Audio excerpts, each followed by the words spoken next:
Angel Reese the benefit of the doubt. RG3 claimed that Angel Reese hates Caitlin Clark. Twitter detectives claim that disaster has hit the WNBA once more. The only issue is that no one else seen, heard, or verified the horrible hate that Angel Reese faced. Let's send our best wishes to Tyler Marsh. He's about to be called every name under the book. The more noteworthy remarks came from Tyler Marsh, who crushed Angel Reese by proving that she is lying and that she is racist toward Caitlin Clark. She has drastically decreased in the past year simply because she is envious of a rookie.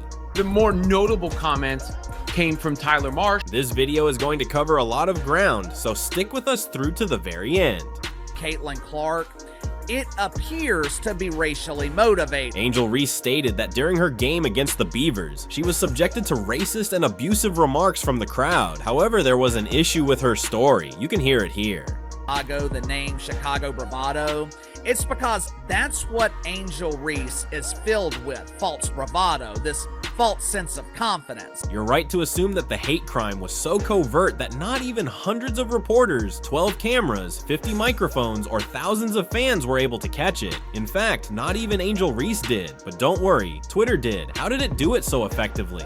Angel, can you please tell us what the fans said to you? Angel, can you please tell us what you heard when you were sitting at the check-in table? We're talking full court visuals, crowd close-ups, and even the squeak of a sneaker gets airtime during the ESPN broadcast of the Indiana Fever versus Chicago Sky game. Despite having every high-definition camera and directional microphone imaginable, isn't it amazing that not a single racial slur was captured? It appears a couple of Twitter trolls have completely dictated the coverage of the WNBA. You can notice that she is behaving uneasy in her post-game interview, but it was only because she lost the game and was discouraged by it. And then there's the timing angel who didn't gasp in terror mid-aim or storm off the court. When did you become aware? When everyone else did. What does that indicate? That the Sky did not know or did not hear anything in real time. Because nothing shouts credibility like subtweeted trauma. The racism appeared online hours later in the form of a wave of cryptic vibes and TikTok tantrums. However, within hours, the entire social media vibe transformed into a basketball circus, making many people laugh in front of the world. Do you know who the main joker was in this entire situation? Well, here's the answer. Okay, John, can you take us through the flagrant foul from your perspective? Just what you saw in that play, how you interpreted what happened.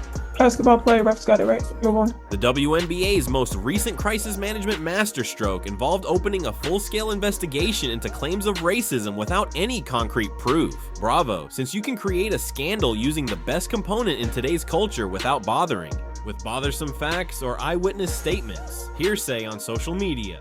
An investigation, and more than likely, the WNBA launched their investigation based on what people were saying on social media. The WNBA hops on this digital bandwagon right away, eager to demonstrate how seriously it takes racism. They publish a great statement denouncing racism as if anyone disagrees, and then they launch an investigation based solely on internet whispers, cryptic subtweets, and viral posts with no hard evidence. One piece of evidence to support these baseless claims from the WNBA. Meanwhile, Angel Reese is comfortably at the top of this outrage wave, her allegations uncontested, and her story magnified by a league eager to seem progressive and woke. However, a villain entered her story and ruined everything that was that. So that makes the Sky, that makes the Fever, that makes me, that makes everyone I talked to who was in the arena, everyone else who has spoken from the arena. The entire story of Angel Reese's sexual harassment allegations was altered by Tyler Marsh, the head coach of the Chicago Sky, who says he just discovered the alleged racial slurs by browsing Twitter following the game, just like the rest of us did. Came from Tyler Marsh, the head coach of the Chicago Sky. Here is what he said without further ado, which is probably the biggest bit of information, actual information we've gotten. This disparity in timing. Many people were taken aback by the game's silence and the abrupt, ambiguous accusations of racism that were made only after it was over. Had Angel Reese actually encountered overt hate speech? Wouldn't her teammates or the referees have brought it up right away? Wouldn't her own coach have noticed it directly rather than scrolling through Twitter? Hours later, Tyler Marsh's statement explanation destroyed Angel Reese's victimization strategy. When did you become aware that there was hate speech that happened? I think when everyone else did. I think that you know, it's something that, you know, we heard about, and so, you know, again, we're just forthcoming with anything that the league was able to do investigation. After being demolished by her own coach, she made the decision to change the course of events to her advantage, but it backfired. 5 days after making her false racist accusation, she posted something on TikTok that revealed her true self. Before we continue with this drama, check it out for yourselves. What Tyler Marsh just admitted was he did not hear any hate speech during the game, and he didn't even know about this until the WNBA launched. Reese's first response during a physical play was to confront Clark directly, not to sneer at the audience or throw accusing fingers at the bleachers, but to address her adversary directly. This is a clear neon sign that indicates competitive dissatisfaction rather than victimization of racist abuse. But the message, it says, "White girl running from the fade." It was painfully clear that the drama was developing on the court rather than in the audience because all the attention was on Clark. What was this drama? It seemed like a senior basketball player was jealous of a rookie. Casey will go into detail. If Angel had truly been the target of hateful slurs from the fans, you would have expected some furious eye rolls toward the stands, a gesture to security, or even a brief complaint to the referees. Things were said to Reese, but no even proof that that person was there or not. Whether they were there or not, whether they saw or heard anything or not, nothing to back it up. There was a period when Angel Reese was kind and free of any kind of racial hatred. In one interview, she stated unequivocally that she could never hate anyone. This is the odd case of her transformation from a courteous, competitive college athlete to someone who seems to be consumed by jealousy and, dare we say it, a sprinkle of racial bitterness. Angel Reese is damn sure jealous of Caitlin Clark.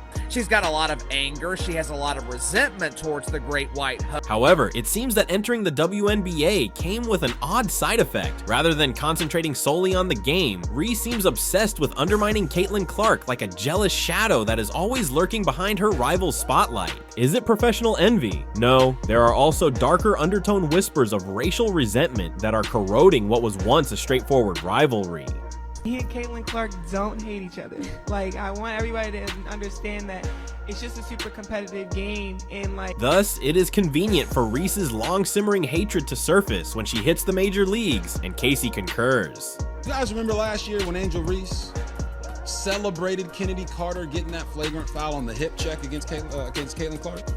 You remember that? Naturally, jealousy alone wasn't dramatic enough, so somewhere between college gyms and WNBA arenas, the quiet respect and sportsmanship of the past were replaced by loud taunts and covert racist taunts. Because Caitlin Clark is a mainstream draw, while Angel Reese has been largely forgotten. People are not buying tickets. It's really unfortunate that rather than emphasizing basketball prowess and teamwork, this person has gone from being a competitor who might claim it's just competitive to someone whose actions are reeking of petty resentment and racial animosity. In this entire spectacle, the league seems to be targeting Caitlin Clark's fan base, which is secretly labeled as white, but Reese seems more interested in fanning flames by dragging her rival's name through the mud with barely concealed racial overtones. Angel Reese would not be playing basketball anymore because she was going to sucker punch Caitlin Clark. This obvious double standard paints a picture of an organization less interested in true equality and more invested in selective enforcement. When white fans or players are involved, the anti-hate police suddenly arrive with flashing lights and sirens, but when racist content is thrown at them, crickets. Caitlin Clark, she's got a lot of anger. She has a lot of resentment towards the great white hope. One cannot help but regret the WNBA's missed chance in this case. Rather than putting its principles to the forefront and acting impartially, it appears to have taken sides in a racially tinged game of favoritism. The idea that there is no room for hate has evolved into just allowing it when it is convenient for us. Everyone agrees that the WNBA erred in responding quickly to Reese's unfounded allegations while doing nothing to stop her from sexually assaulting Caitlin Clark. On social media, it has been almost a week since this supposed hate speech took place. In that time, there hasn't been a single shred of evidence presented. One would think that the WNBA's No Space for Hate campaign would be a shining example of justice and fairness, but when the glossy PR is removed, it appears to be a spectacular display of selective outrage and spectacular hypocrisy. But wait, where's the same fervor when Angel Reese herself reposts a TikTok that is rife with racial provocation? Wasn't it last Thursday that the WNBA launched their No Space for Hate campaign? No space for hate. No space for hate. Wouldn't this be an example of hate? Wouldn't this be an example of... This is not a harmless meme. Rather, it is a pointed remark that suggests Caitlin Clark is a scared white girl fleeing from the fade, which, for those who are not familiar with street slang, means fleeing a fight. Despite this highly visible racist slur from one of the league's top players, there is utter silence. No statement, no public censure, and everyone is making fun of the WNBA for this unfair treatment. Yesterday, here we are, 24 hours later, and I have yet to see the WNBA launch an investigation. Well, that's strange. One cannot help but wonder if Angel Reese's racial abuse accusation was a well-timed afterthought intended to divert attention from a humiliating loss, because what better way to change the subject than to make a serious accusation only after the game when the cameras stop rolling and the fans head home. This claim was disproved by her own coach, who is berating her for making a racist claim about Caitlin Clark, but no one is taking any action against her. Reese, this program was specifically designed for fans of Caitlin Clark, or as the media prefers to call them, white people. Fans and players alike are ultimately left wondering if the league is dedicated to eliminating hate, or if it is only selecting winners and losers based on color-coded narratives as a result of this selective enforcement, which only serves to deepen division and mistrust. Nothing says integrity like launching grand initiatives that conveniently ignore uncomfortable truths when they come too close to home. What do you think about it? Please share your thoughts in the comments section and subscribe to our channel for more content like this. If the WNBA wants respect and genuine unity, it might want to start by doing what it preaches, rather than turning a blind eye when one of its players crosses the line. Angel Reese, and if you guys pay attention, listen to her voice and listen to how she's on the edge of breaking down. Very funny. Yeah, obviously there's no place in this league for that. I think the WNBA